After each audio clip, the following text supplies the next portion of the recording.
రాష్ట్రంలో సమృద్ధిగా వర్షాలు కురవాలని కోరుతూ యాదగిరిగుట్ట శ్రీ లక్ష్మీ నరసింహస్వామి సన్నిధిలో 4 రోజుల పాటు వరుణయాగం నిర్వహిస్తున్నారు.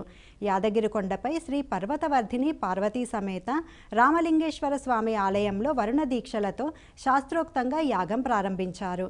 గురువారం వరకు ఈ వరుణయాగం కొనసాగుతోంది.